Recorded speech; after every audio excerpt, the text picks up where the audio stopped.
with Vibrising. Today we got our third episode, Joshua Blais. Joshua had a crazy skiing accident. He's broke his back. It's an amazing story of recovery. You know, truly, with the power of your mind. That's all I gotta say for now, man. That pretty much sums it all up. Man, Joshua, welcome, brother. thank you for having me, man. Yeah. This is quite the setup you got going on here. Thank you, bro. Thank you, bro. I've been wanting to talk to you, man. We had this plan for almost a couple of years now. Since 100%, man. Yeah. So give you guys a quick story of how I met Joshua. We lived in the same building, and I kept seeing him at the coffee shop. Then one day we kept, a little nod to each other. Hey, what's up? Because we both got kids, right? So one day I see Joshua get up off the table and he kind of stumbles over to another table, right? And I'm like, he's sitting there working with the laptop. Of course, me being like a healer, I got to come and find out, hey, man, what's going on? Why are you stumbling? Did you hurt your leg? Like, can I help? Can I refer you to some kind of a therapist or something, right? Do some Reiki. And Joshua looked, no, I actually freaking broke my back. Yeah. I was a paraplegic. And I'm like, okay, you're walking now, right? At this point, I'm like pulling up a chair, and he's like, well, I'm just about to finish writing a book about it. I'm like, okay, that's it, right then and there. I knew, man, like we gotta sit down, we gotta talk about it, because that was like, that's like next level. You know what I mean? That's right up my alley. Like the power of your mind, like you're capable of doing anything you put your mind to. Absolutely, yeah. Brother, like you took a wrong turn. Your friends went left, you went right, yeah. And your whole life changed. And this is why you're here now. Yeah. This is why you wrote this beautiful book. It's The Mountain, you guys. It's out on Amazon right now. We'll drop some links, whatever info you guys need. Pretty amazing, man. Like the power of your mind and like what you it's all about. You basically discover the purpose of life, man. Absolutely, man. Yeah. Seems like we learned the same principles.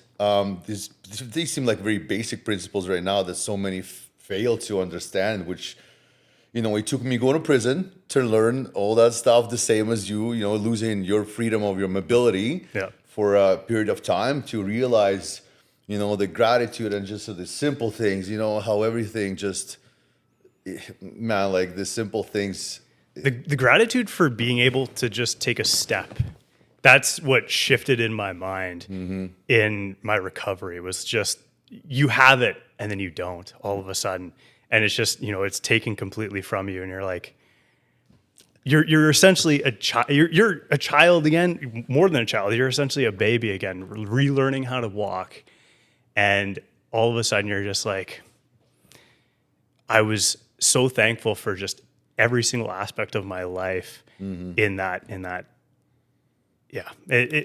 Amazing, bro. Yeah. I mean, everything that you thought was so important before that, things that you used to worry about and care for, now it's so meaningless, completely meaningless. The only thing you got in front of you is just like taking that one rotation. Like you just focus your whole the core of your existence and just focusing and making that one rotation on that pedal, that machine, the bike, or taking one small step or even wiggling your toe, right? Yeah. Man, it's truly remarkable.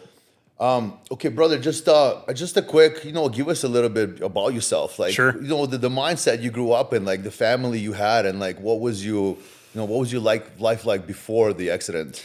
Yeah, I think that because of the mindset that I had going into the accident, that's probably partially how I recovered, I think, right? As you put it best, is that it's really the mind that leads everything else. Growing up, I think my parents were always that encouraging. They were always encouraging, right? Like they were always like, you can do whatever you put your mind to type of thing. And I was very lucky to have that, right? Like I think a lot of people grow up and they don't. With a lot of limiting beliefs that your parents implement on you. That's what happened kind of to me. I know a lot of people, that's hard to break through for, some people never make it, but yes, please. Yeah. And I think that just having that, there's a positivity about it too, because you're lying in a hospital bed, right? And people come in to visit you and they're almost more up in arms than you are about it, right? You almost have to be the one that's level, where everybody else is kind of, it's crazy. Yeah. I'm sure you've had that kind of experienced that before. Yeah. During my accident too, people were just freaking out around me and I'm like, hey guys, calm down. Everything is good. Yeah. Do that. Yeah. Yeah. But to give the viewers a little bit of a backstory, if they haven't read the book, because I mean, it's a fairly new book. We're going to leave some stuff out for them, so we're not going to discuss the whole book in detail. detail. No, 100%. We're going to make them read it, right? Yeah. Like, and then please do. That And if they do. take that seriously, read the book. Hopefully, we can only hope it's going to save some of you guys, going through some crazy process, either incarceration or a crazy accidents. I mean, I believe we all have a mission here. This is clearly ours now. And it took me going to prison. It took you breaking your back to, fulfill your life's purpose, which God is always going to straighten you guys out, no matter what it is. I love that, man. Yeah. Yeah, it's true. Like you could be, what you're supposed to do. I feel like that's intrinsic to human beings is they know what they're supposed to do, but they'll do everything to not do that one thing, right? And God will just say, hey, it's either with, like a nice little gentle push. Yeah, it's just a gentle and push. If you don't fucking listen, or it's you're gonna get a good old slap in the face, right? 100%.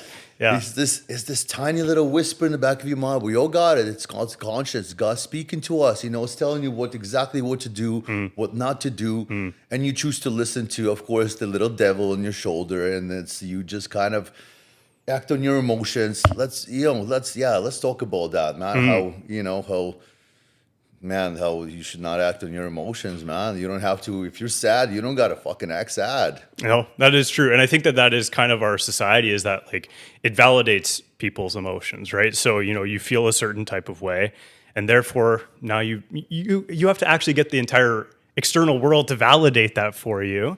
And for some reason, we are moving in that direction where the whole world is allowing people to be victims, and on top of that, the bigger the victim you are, the bigger, the bigger you're following on social media, et cetera, right? So the more attention you get. Oh, how crazy is that, bro? Yeah. So before the accidents, bro, you're a pretty strong dude. Like you were lifting 500 pounds. I'm not there yet. You're deadlifting 500 pounds, right? Like, yeah. At 20 years old, I was probably 205, and I was actually just preparing for my first powerlifting competition. Oh, wow! When the accident, yeah. Oh, I didn't know about that. That's cool, man. Yeah, and I hit a 465 or 470 deadlift. Ooh. 2 days before I broke my back. Oh, buddy. Yeah, it was pretty special. But at the same time, I was like, I want to get back to that.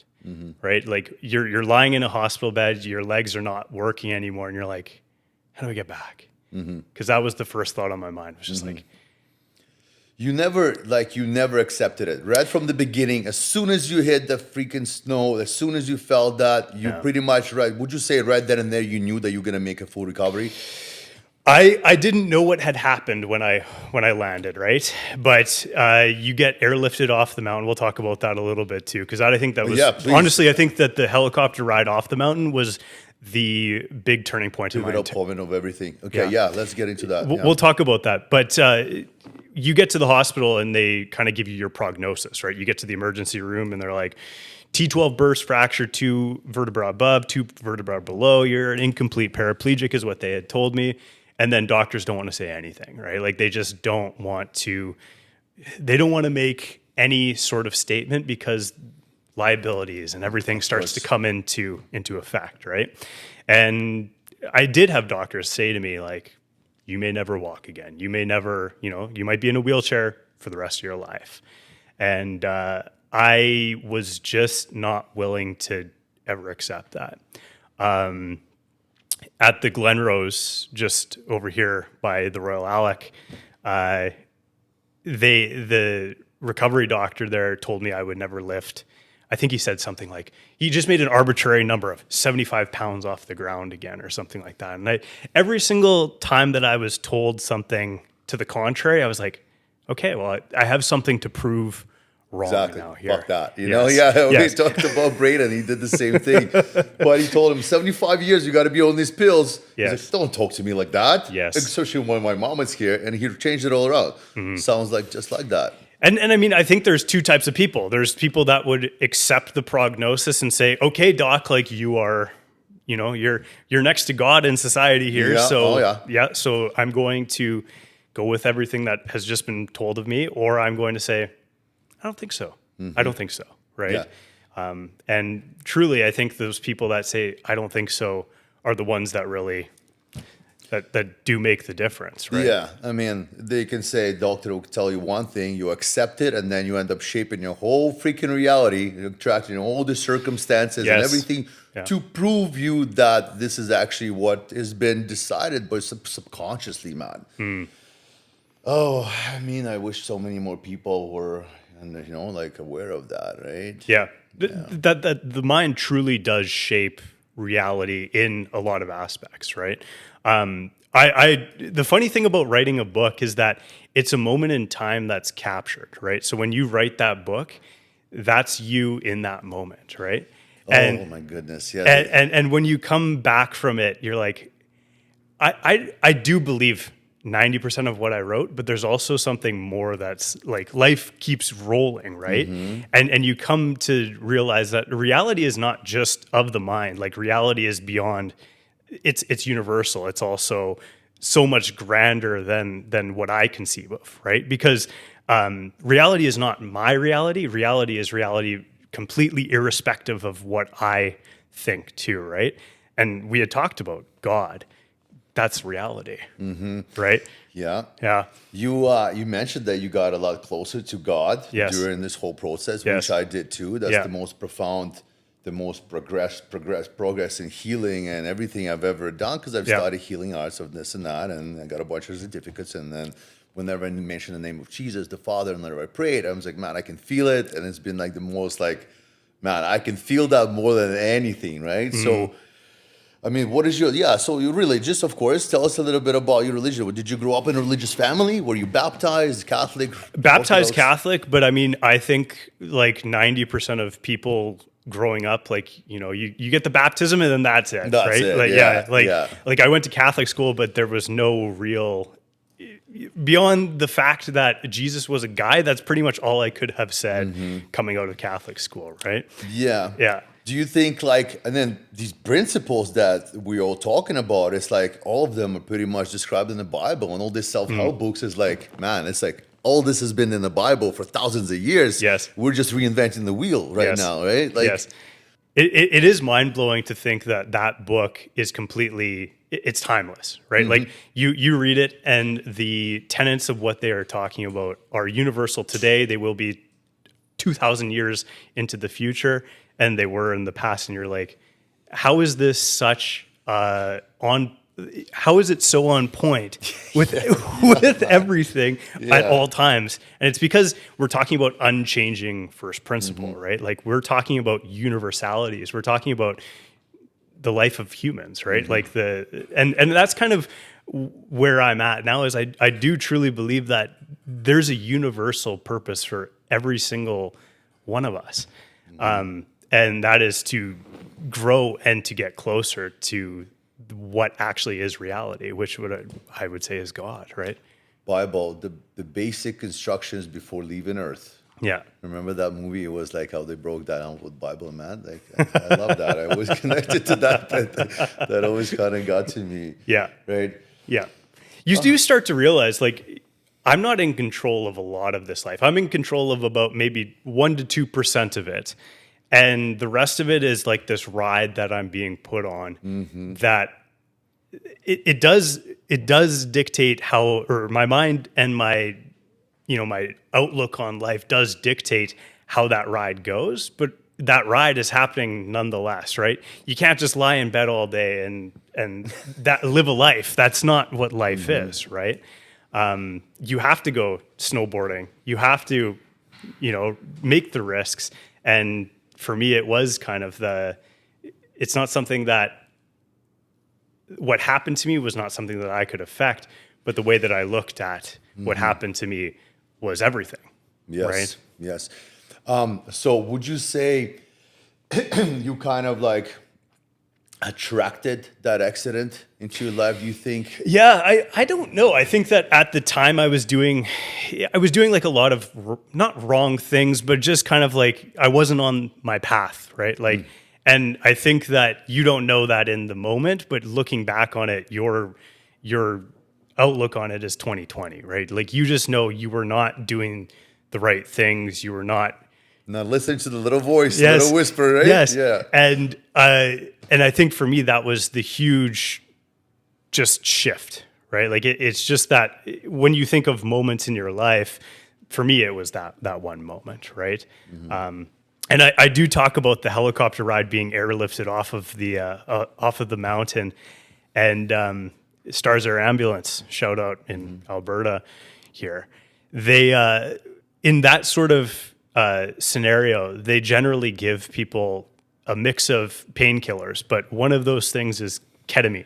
Yo, yeah, I've had a little fun with that in my day, man. Yeah. Oh boy, yeah. Not to have fun, but like it is part of the things. Of course, yeah. It makes you disassociate from what had happened and essentially gets you above it, right? So you're lying on a stretcher on a helicopter, and you feel your head start to look down upon yourself.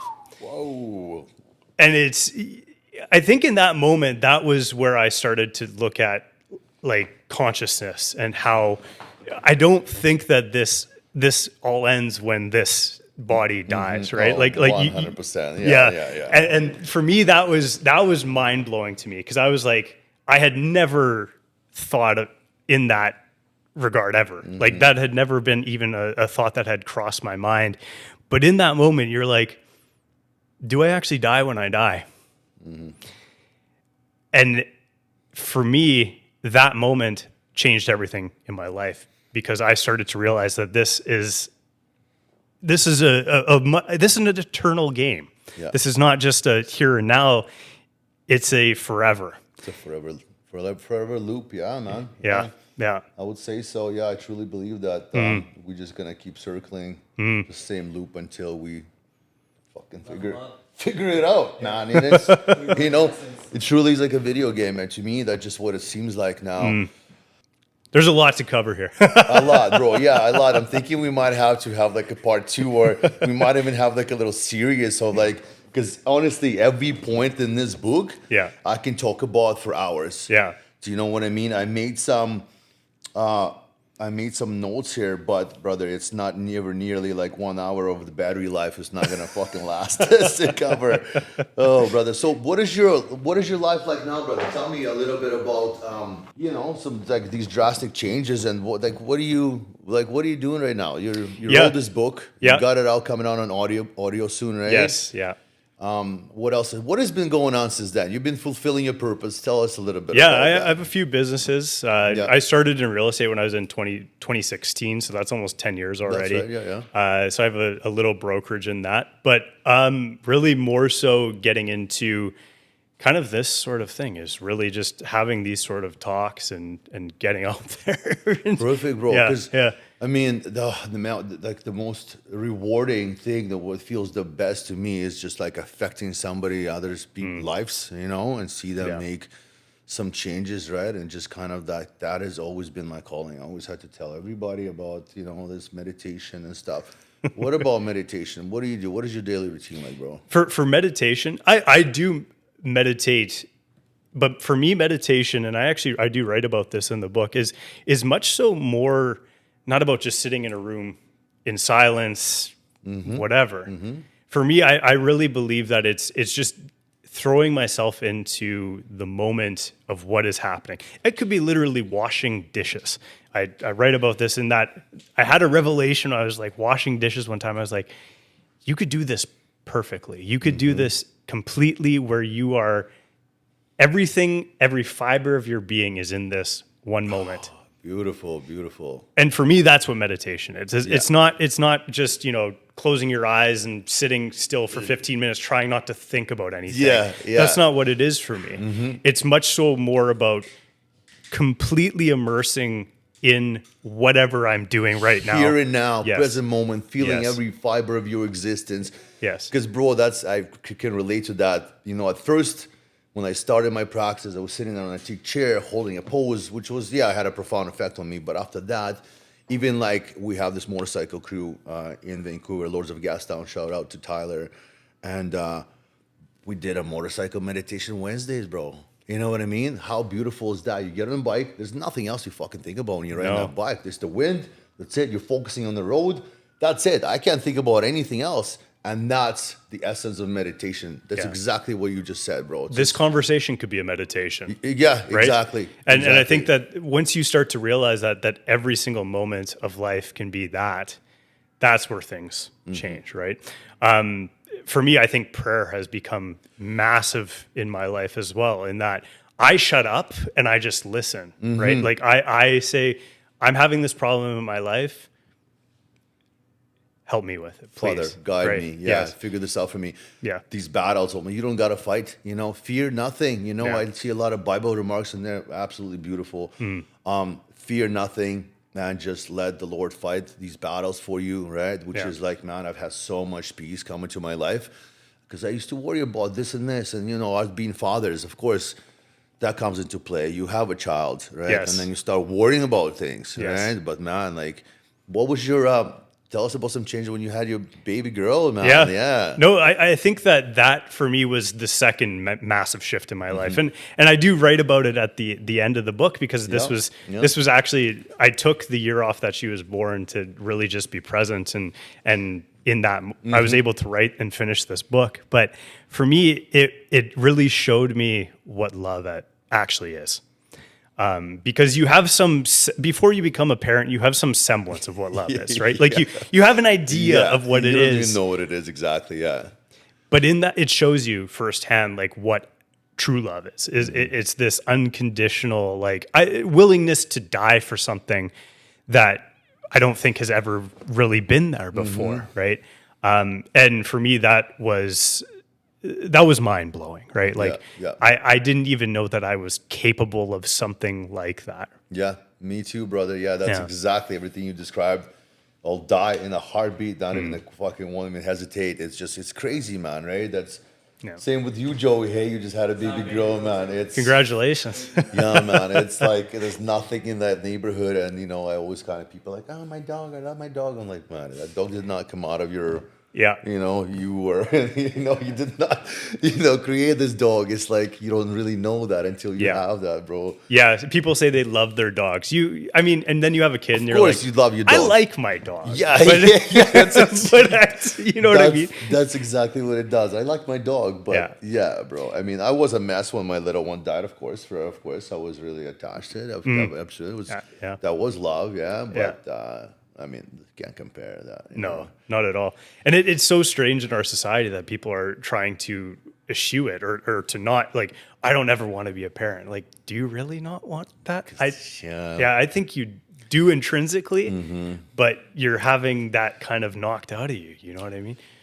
Yeah, it always strikes me as a little weird when people say that, because they don't really know. But what the fuck is the purpose of life? What else? What else you got to do when you're sitting there and you're fucking old and all like shit? Yeah. Your friends are dying and you're like, what are you gonna do, man? Yeah. Then your kids are there too, Yeah. Like the more older I get, the more I want to live with my parents. The more I want to have them around, right? Like it's, it's like I guess it's more of like this Western.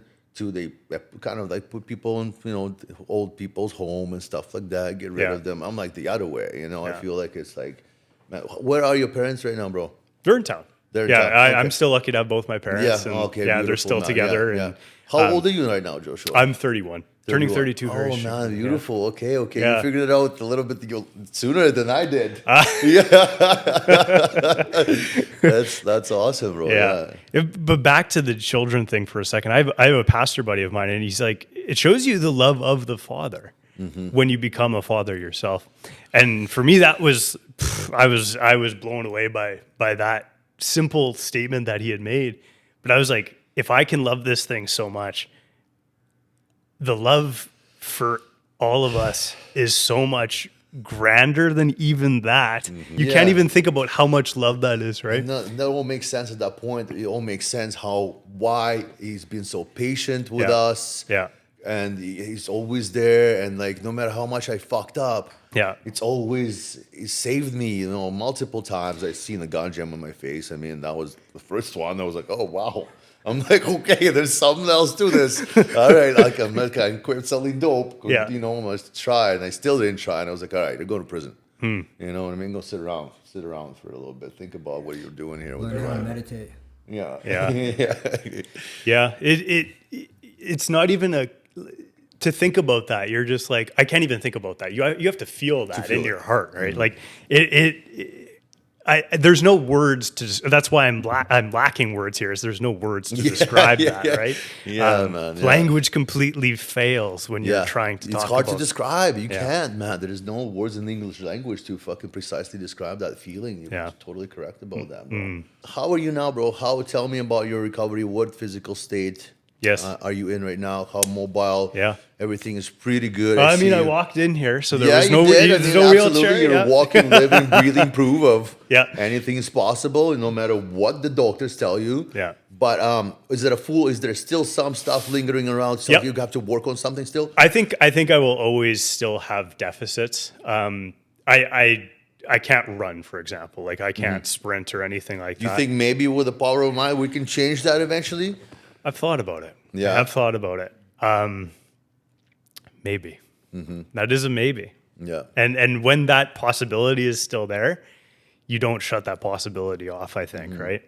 I watched it in the hospital. I did watch a few people accept what had been told to them. Yeah, I read about that, yeah. And you could almost see it overnight that that potential to recover shut off. And you literally witness somebody's energy shift in front of you. Yeah. And you can see it. Like you can just see that somebody, like there's something to be said about accepting your place in life, but I don't believe that it's to be told by a doctor or you know what I'm saying? Oh yeah. But I'm always going to leave that possibility open. We'll put it that way. Because I gotta believe in you, man. I think you can do it. I think you're capable. Maybe that's another thing. Oh, Yeah. They'll just do that. We'll reattend that next year, man. When you're running again, what do you think, man? Let's make that a goal. I mean, we've got some remarkable stories that we already heard so far, right? Like, yeah, the power of the mind and just,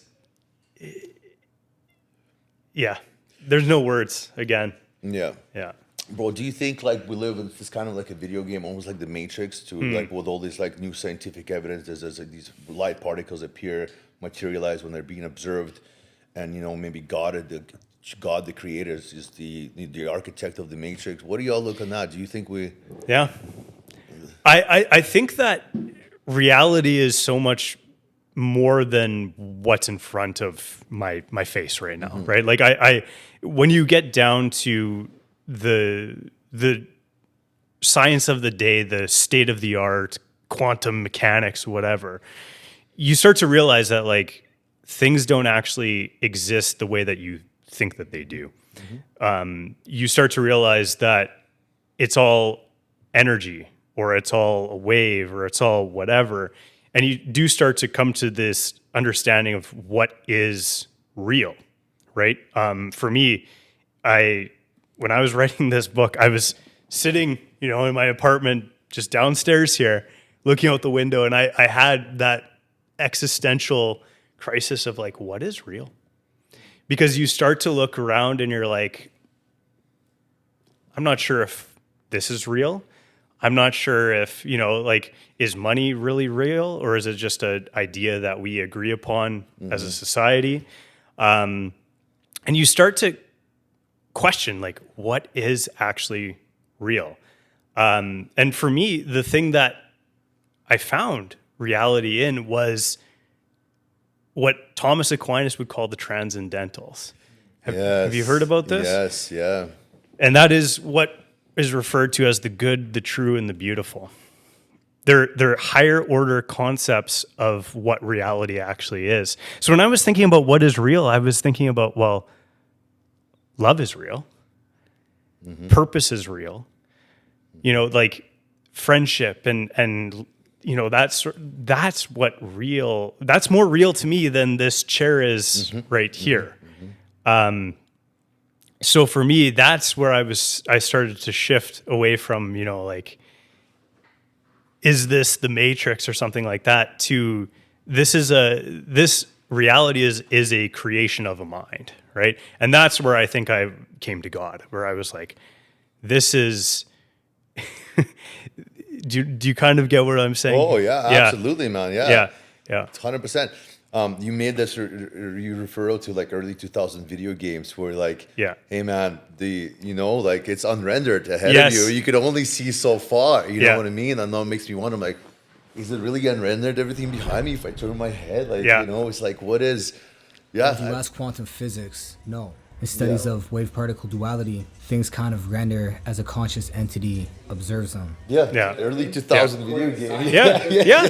Well, it came to the point where like the elevator door closed. I said goodbye to Dennis, for example, and I'm like, does Dennis actually exist after the elevator door closes? I don't know, Exactly. right? Yes. I'm like, that's what I say. I'm like, you might not even be a real person. Yeah. You might just be a projection of my consciousness. And I think like everything is, the Neville Goddard thing, absolutely great concept because everything is you pushed out. Yeah. You know what I mean? Everything is, I 100% believe that I put myself to jail and that I've tried everything that projected is out of my own mind, and now I'm seeing this it's just to the smallest things where like I get a little bit off of something, throws me off in the day, right? And I'll be so happy everything's working out great, line up, everything's timing is perfect. And then something will throws me off and I will act on my emotions. I will let it get to me. And then everything's just down the whole day. Nothing's lining up. People this and this and this and that. And then Nothing's going for you whatsoever. Nothing's going for you, bro. Yeah. So buddy, you're a pretty happy guy, of course. Now, of course, you're very grateful. Let's talk about gratitude, man. For sure. Well, I think that is, again, it's literally there's essentially two outlooks on life, right? Is that everything matters or that nothing matters, right? And when you start to come to grips with, for me, I think everything matters. I think that this conversation matters into eternity type of thing, right? So for me, when you make that mental shift away from nothing matters to everything matters, you start to realize that you can be grateful for the worst, we'll put in quotation marks, things that have ever happened to you. You can look at your prison sentence and say, this is actually the greatest thing that had ever happened to me. I can look back on my injury and I can say, thank you. Yeah. Right? I can say thank you for this because this has shaped everything else, right? And for me, that's where I think gratitude comes into, is that you can look back on every single moment of your life and be thankful for it. Every day, bro. You said that perfectly, exactly how I feel. These guys, when the gun jammed in my face, got half my leg cut off. I was like, that's it. My life is always the worst thing that could happen. There's been weapons under my bed. I've been, this, and it was just. And then same with the prison, like my life is over. It turned out that both of those things were the best thing that ever happened to me. It brought me the gun. I started meditating. I opened up my life to other metaphysical aspects of life, right? Yeah. And then the prison sentence really locked me into it, So that's great, bro. That's exactly what happened here to me too, man. Yeah. Oh. No, I feel like we could go on for hours about this because truthfully, like this is, I believe that this is really the universal human condition. Right. Like I think that when I wrote this book, it was really to reach out and just try to establish that like common ground with the reader, whoever that was. Because I do truly believe that when you look at the life of anybody, there are these just common points, right? There are these universalities, right? And I think our world today is so focused on the differences, so focused on, like groups. External. Yes. Yeah. But truthfully, under it all, we're all souls, right? The same. We are truly all the same in that aspect. And when you start reaching out to people and trying to get to that understanding, that's when you have real connection, right? And I think that it's very difficult in our world today because everybody is so focused on the externalities, right? So everybody is focused on what do you do for work, or how much money do you make, or what car do you drive, or where do you live, or what clothes you wear, precisely. And yeah. Yes, and when you start to break away from those things don't really matter. At the end of the day. The things that actually matter are who you are character-wise as a human being, right? And I think that is where you can really begin to have true relationships as opposed to, these superficial Yeah, feeding the external shelf, Yes. which we're so caught up on a lot of the times. Yes. All right. Yes. Oh, brother, let me see just quickly. I want to make some points, brother. Make it. Give with me a kind of maybe. There's just so much here, bro. It's just so much. I can't. That's what I want to hear when I write a book. Is there's just so much here. There's just so much Yeah. depth and everything here, and that was Thank you, actually man. one of the type of depths and everything. I just said it. That means a lot, man. It does As honestly you open mean a the lot. page, it truly is. Yeah, it's Yeah. amazing, bro. Anything else about a little bit about the helicopter ride? I mean, basically, as the ketamine thing. Was there anything else about the helicopter ride that was like pretty like significant to your journey, Roy, you would say, or No, I think it was really the understanding of consciousness was really that was blasted into me by that experience. And I mean, I also, for me, I think it was also perspective, right? Like I think that being in the hospital with all of these different people, I mean, I had a roommate that passed away beside me. was it a couple of them even? Yeah, because you had to go to. There was I had to go through 3 different hospitals on my. How long was your recovery journey? Like, was it over a year, probably? Right? Well, so I was in the hospital in Calgary because I was in the mountains, just in Banff area. Airlifted off of there to Calgary. I was in Calgary for I want to say 2 or 3 weeks. They actually airlifted me back to Edmonton. I was in the West End. Is that the Misericordia, I want to say, for another month. And then I was at the Glenrose for just shy of a month. So I went from not able to move my legs to walking out of the Glenrose in just over 2 months. Wow, that was just nice, Yeah, bro. yeah, Amazing. with a walker, Of course, an old man yeah. walker and everything, and but it was my goal to walk out of the hospital, and 2.5 months later, I walked out. But for me, it was the perspective of they put you in the neuro unit in Calgary, right? So I was in a room with one of my roommates had a stroke, and he was 80 plus years old. Yeah. He didn't make it, right? I remember being in the Misericordia and somebody down the hall just continually shouting, and then one night it stopped.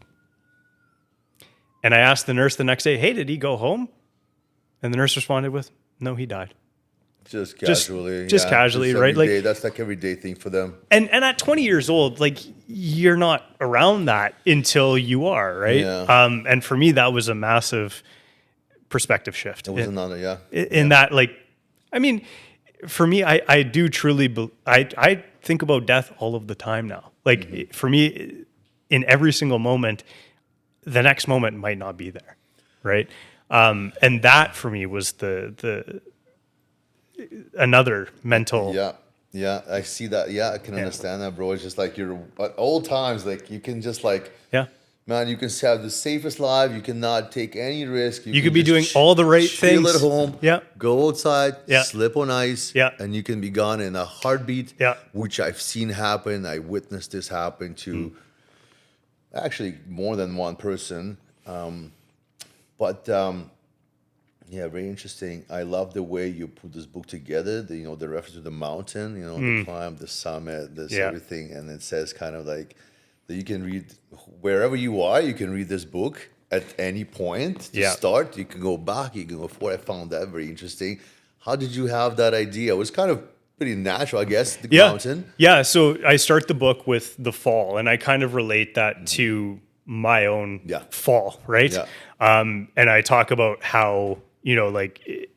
It's kind of a process of where somebody is where they think that they need to be and they actually fall from it, right? Yeah. Like it's that fall from grace or that, that trajectory toward rock bottom type of thing. And I talk about my personal, obviously, experience and about what I would do if that were to happen again, right? In that, how do you kind of manage that fall? And then I talk about the next part. It's essentially a 3-part book, as you had mentioned, is the climb out of that hell, right? That climb out of the rock bottom to a place of, stability, right? And I mean, I think that there's a lot of things that we can do physically, mentally, and I talk about that in the climb. And then there's the peak, right? And that's where I talk about the kind of spiritual aspect of things. I think that that's where you kind of come away from the physical or the mental, and you go towards even grander than that. And that's where I think purpose and love and all of that sort of thing comes in. And I talk about that in the book. So it is like a 3-part book. And for me, it was just a natural, I think, progression of looking at any sort of anybody's life. And I think that there can be this point of relation at any point in the journey to that. Yeah. I found that that's really like appropriate for that, definitely. Plus, we fell off the fucking mountain. It was literal at too. First, right? that was that. I thought the mountain. I'm like, okay, you fell off the mountain, broke his back. Then I read it, I'm like, oh, okay, that's that's a double meaning right there for that one. Yeah. So what is the peak, brother? Again, like what is like? Do we ever reach the peak, or is there's always? I feel like there's always kind of room for improvements. Where is the peak? Like I truly believe. I think, and this is kind of the thing about writing a book is that my ideas have kind of grown from just even writing this book 2 years ago. Is that I do believe the peak is really with God. Like I actually I think that is the peak experience of a life, right? Love that. Yeah. And I talk about it in the afterword of the book. Is I talk about the birth of my daughter and how I was in the Glenrose 9 years prior, which is literally 200. If people know where I'm talking about, she was born in the Royal Alec. The Glenrose is right here, so it's literally 300 feet apart. Next door. She was born in the middle of December, and in the middle of December, I would have been lying in my hospital bed 9 years ago. Yeah. Oh my God, amazing. And she was born at my birthday time she was born at 4:10, and my birthday is April 10th. And for me, I was like, oh. Yeah.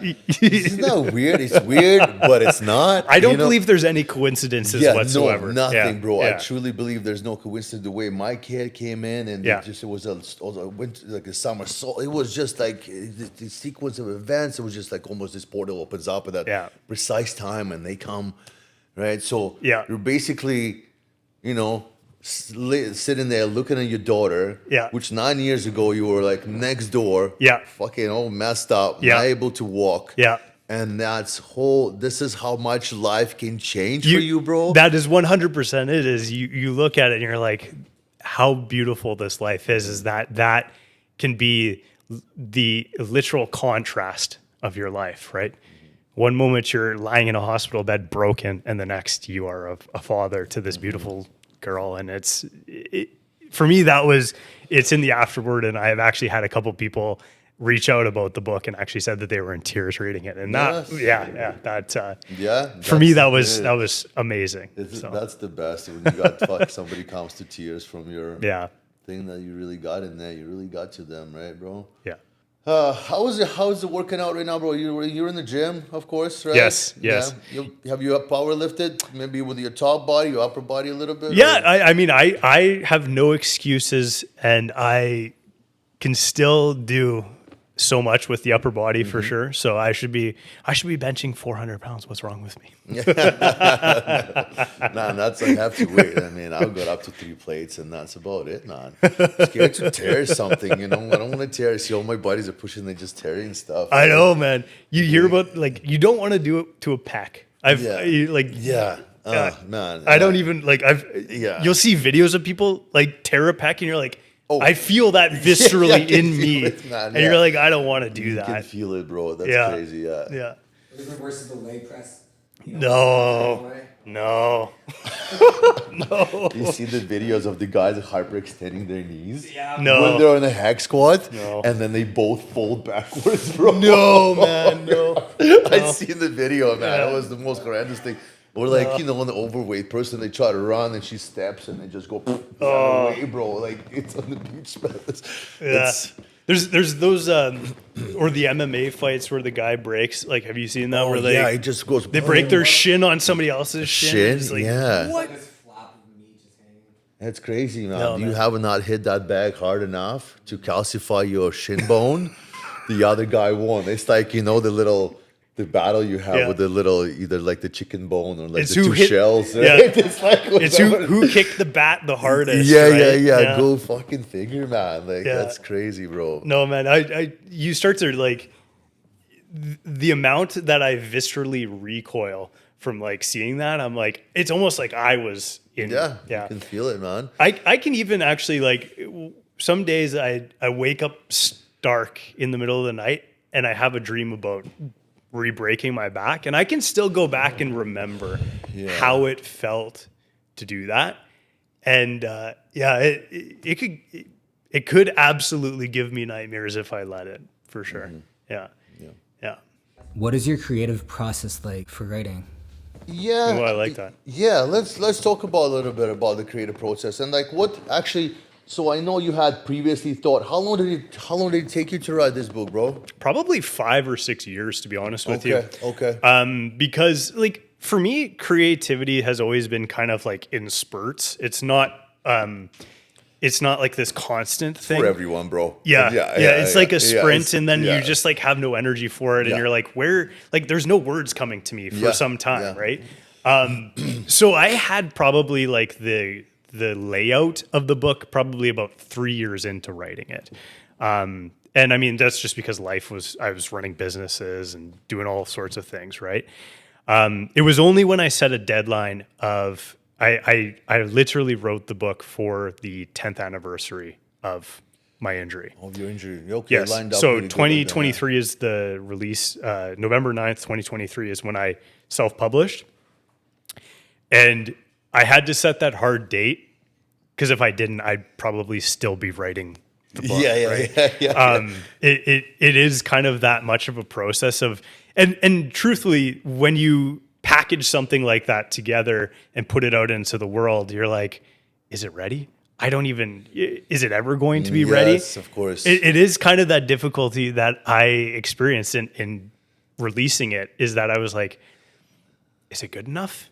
Oh yeah. You know what I mean? Like You're vulnerable. You're exposed. Yes. For everybody to judge. And Yes. think, right? And I've said to people, because I released it in print as well as on like a PDF online. Yeah. I said, like, I'm going to continue to update it. And actually everybody has said, don't. Write the next book, right? Don't just update that one. Go write the next one. And I think that for me was very eye-opening too, in that it's now this kind of thing that's frozen in time. It's me in 20, over the 10 years of recovery, and now the next one, right? Did you have to go back a bunch of times to some of the sections of the book that you felt were complete, and then 2 years later you come back, hey, fuck, I got to rewrite this? I honestly wrote part 1 probably within a year. And it was, I think that has not changed really at all, because that was my experience in time, right? So it actually stayed very consistent throughout the writing process. The climb, I also was quite solidified. It was that final part. It was that's because as I was writing the book, I felt not that I was writing the book. Yeah, that's true. Like, truthfully, you. I would sit down at the coffee shop that you and I had that conversation at, perfect. and I was, I was watching my fingers type, but there was it was no thinking. It was Conscious thinking? It was Yeah, just just out like that. Yes. And for me, that was, I love that feeling. That some people call that flow state or whatever, but exactly. But it was just it wasn't me writing it at all. Yeah. Tap into that. Yeah, bro. And when I released the book, I wrote like a 2-line tweet, and it was like, when I wrote a book, I started to realize I didn't write a single word of it. And for me, that was I could write a whole book about that Yeah, phenomenon that's itself. That's right? what we want to hear, man, because it comes from above. I mean, everybody from Einstein to anybody that's going to tell you about this, man. He just meditated and everything just came to him. They say, that's not my ideas. That's God. Like, nothing is me. Like, I don't own anything. God gives me everything. It's everything is being through that, right? Yeah. I feel like people need to handwrite more, because when you handwrite, you actually have that connection to what's being put on the paper. And if you allow it, it actually, for me at least, I just feel my hand being just guided. moves your head. Yeah. Oh, like I don't feel like it's not from here. It's from amazing, bro. Yeah. So God is literally taking your hand and just going across the paper with it, right? Yeah, and I think I think everybody is an artist at heart. Everybody just needs to find that outlet. For me, I think it is the writing. For some people, it's painting. For some people, it's photography and creativity that way. But for me, it was absolutely like, this is writing for sure. Okay, so I want to ask you about the whole process of publishing the book, because right now, like, I got somebody reached out to me, this New York best-selling author 4 times. He's got the team. They want to interview me. They want to ask my story. They want to see if they can help me write a book. Yes. I would love to hear kind of like so you're self-published. Tell me about the process of how to publish it, write it, put it on Amazon and stuff like that. Yeah, I mean, I could absolutely help you with that too, because I've been through it. Just done it all. Yeah, exactly. No, but the process for self-publishing is kind of more. It's more laissez-faire. It's more like I can, do the whole process, right? If you have a publisher that's willing to help you out, hop on that. Absolutely. For me, it was more so like, I'm quite technical. So for me, it was writing it in a certain way, exporting it to the kind of the digital format. And then from there, Amazon is phenomenal, man. Like, Amazon will actually take that digital format. They will package it for you. And then they'll sell that book. If you go to the last page of that book, it'll tell you where it was printed. So it was, I believe it's manufactured by Amazon in Atchison. Oh boy. So they have printing facilities all over the world. I had a buddy, actually, shout out to my buddy Dave. That's the guy that made me do a print copy of it. He lives in New York, so the copy that was printed for him was printed in New Jersey, whatever, right? They just have distribution facilities all over the world. They print your book for you. They take a handsome cut of the book. Don't get me wrong, right? I'm not getting rich off this book, that's for sure. Yeah. But they handled the process for you in that regard. So it's very hands off for the author, truthfully, which was awesome. So you're the talent, basically. They should just give us the info and we print it for you. Yeah. Okay, amazing. That sounds like it's pretty. It's not the hardest process in the world to get something out there, right? It's really the hardest process is to get people to read the book, right? To put it in their hands and to. How is the marketing aspect of things right now? How much marketing have you done, brother? How much? I need to do more. Yeah, so of course, perhaps this is it right now, exactly. right? A few thousand people are going to see this. Yeah. I hope even more. Maybe we'll be in double digits for this one. Hopefully, right? So So go buy the book. There you go. There's my plug. My shameless plug for the. I had it the next day, man. It was amazing, right? Like, I got to it. I'm like, honestly, not much of a reader. I never was. I mean, back in Russia, growing up in USSR, it's like you had this like reading test, man. And if you were like, everybody's sweating. If you didn't read like a certain amount of words in a 1 minute, you were like a disgrace to society, buddy. Like, kids used to have panic attacks in these little reading tests. You know what I mean? Like, it's like you are fucked if you don't do it properly. So ever since then, we were not forced. I mean, this was part of, our curriculum was to memorize full-on pages and pages and pages, word by word, of everything. So that kind of, I think maybe that kind of like put me away. But I start falling asleep. But then, boom, once it gets to the good part, I'm like, okay.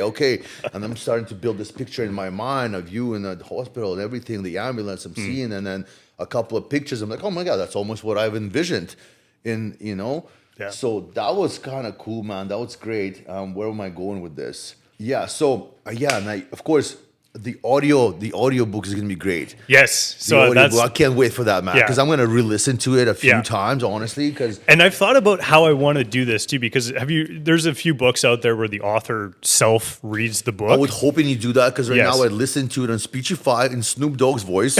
Okay. So I mean, hey, man, it was good. He's got a good intonation, like tone of everything. Kind of worked really well. I was really surprised. A few words he would get wrong. Yeah. Because it's still AI. That's you know what I mean? hilarious, But man. for the most part, Yeah. hey, man, he's little, the voice and it was there. Yeah. You know. Yeah. No, I'll self you're gonna read it. narrate it yourself. Thought of mine is that I actually want to do a commentary after the chapter as well, because again, like it's that moment in time, and it's like, do I still believe this? Is this kind of where I'm coming from? Like that, to be able to do that, like maybe 5-minute commentary on the chapter after the point, I think that would be pretty interesting for people too. So that is the next step in this book is to read it myself and to put that audio out for. Yeah, the commentary, or you're still gonna do the whole thing in Yes. Audible for yourself. Yes. Yeah, I'm going to read the whole book. the whole book. Yeah, Because in your it own- has been probably about a year since I've read it, so I want to go back and reread it yeah, too. And yeah, good. I will say there are points where I read parts of this book, and I'm like, I wrote that. yeah. Isn't that crazy? Yeah, you're just like, what? Like, where did that even come from? Yeah. And that's amazing, even unto Yeah. itself. Of course, So, did I write that? But it's like you agree with it still. It's still Yeah. consistent to your Yeah. thoughts right now. Yeah. But then that obviously came from above. You back to that one, of course, man. Yeah. Yeah. Well, you're almost in a daze when you're writing it, right? Like Yeah. you come back to it and you're like, what? Like, where did that even come from, right? And yeah. The pain, bro. Yes. The pain. Yes. Has been a great teacher to both of us, man. Give us some advice to people. I know it's, just the concept of pain, how it's inevitable and what Yeah. to do with it and how to use it properly to guide you and how can it really help us? Pain is another universal, I think, in the human experience. Like, I think that there is nothing that we can do that actually avoids pain. I think that no matter the situation, you're going to encounter it in one aspect or another. If you stay in bed all day, your body will calcify and you will feel pain regardless, right? Like, you leave the front door, you might fall on your ass. There's pain involved with that too, right? So there's really, it's unavoidable in every aspect of life, right? I think that conceiving of what that pain is as away from a bad thing to a thing that is inevitable is a massive shift in the mental space, in understanding that it's going to happen no matter what. But I think it goes back to gratefulness in that when you can look at any sort of painful experience and be thankful for it, that's where things shift entirely. I think that is to me, at least in my experience in my life, when I look back on things and say, thank you for all of that pain, because in it, there was so many lessons and so much growth in it that there's nothing else, right? They say no pain, no gain. It's so cliche, but in pain, you do find growth, right? You find change and flourishing as long as you're willing to go through it and experience it fully, right? I think that is, that would be what I would say about pain. I think that it is, it's truly inevitable. Yeah. It's really how we frame it and look at it in our lives that makes the difference. Yeah, that sums it up. I would say, of course, pain. I mean, we have this beautiful, beautiful choice. Sometimes we can choose our own pain. Sometimes, you know what I mean? Some of my buddies that say, hey, we're fasting. I choose to fast to go through that pain, to lessen other cravings, pains, or whatever that might go. We might go to the gym and choose the pain of muscle tearing to some degree for growth and being all sore in that sense, and then save us pain from being all fucking old and my body falling apart in the hospital, I guess. That's true. But yeah, the lesson to that is just embrace it, feel it, to the core of your existence, and take notes and act accordingly from there, right? It's the pain of discipline versus the pain of regret. Oh, that's pretty much absolutely. it right there, man. And I mean, it's dichotomous in every single situation of your life, right? Like I think that in any moment you're choosing the pain, you're choosing a hard, no matter what direction you go, right? Like it could be, I will be, 500 pounds is sitting on my couch, or I will be in the gym sweating, right? Like it's both experiences are tremendously painful. One is probably more painful than the other because you're realizing that there's a potential there that you're not meeting. Yeah, which is the worst pain of regret. Is the worst, man. I should have done this and I didn't do it, man. Yes. I mean, you guys, anybody out there, you guys, man, just if you're called to do something, if you want to fucking do something, you go and do it, man. Because, man, like regret after that you wasted your time, didn't do it, is probably the worst. It was in my recovery too that I felt that I would absolutely regret not giving my all to that recovery. I may have never walked again, but I was still going to give all of my blood, sweat, and tears to that recovery and make it into whatever it could potentially be. But I was not going to live with the regret of not giving that all. Yeah. Oh, man, that's it, man.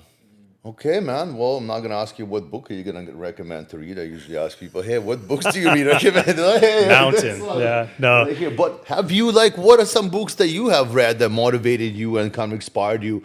What were some of the good old, Yeah. I'm a huge reader. Oh, yeah. I have a Goodreads account and everything. Yeah, so give us a couple. Give us a couple of titles that were No, I've been reading. I've actually been doing a lot of theology deep diving. So I've been reading a lot of the church fathers and that sort of thing. I love that. Yeah, like what was actually being said. But one book that I've actually reread twice in the past couple of years here is Confessions by Saint Augustine. That is a phenomenal book. It is from the year, I want to say 300 or 400. And the concepts are still as true today as they were 16 or 1700 years ago. That's what I'd recommend right now for sure. Yeah. Okay. Thank you. Yeah. We're going to look into that one. Okay, Joshua, brother, it's been a pleasure. I mean, we might have to revisit some of this stuff later down the road and get some updates from you, bro. And man, this has been awesome. Thank you for having me. Yeah, man. It's been. The time just flew by. It was nothing. It actually did. I mean? I felt like this is 20 minutes. Oh, because this is what I'm all about. This is what This is what we're all about. You know what I mean? This has been great. Thank you, brother. Thank you, man. Appreciate you, man. Right on, bro. That was awesome, bro. Thank you, man. So cool.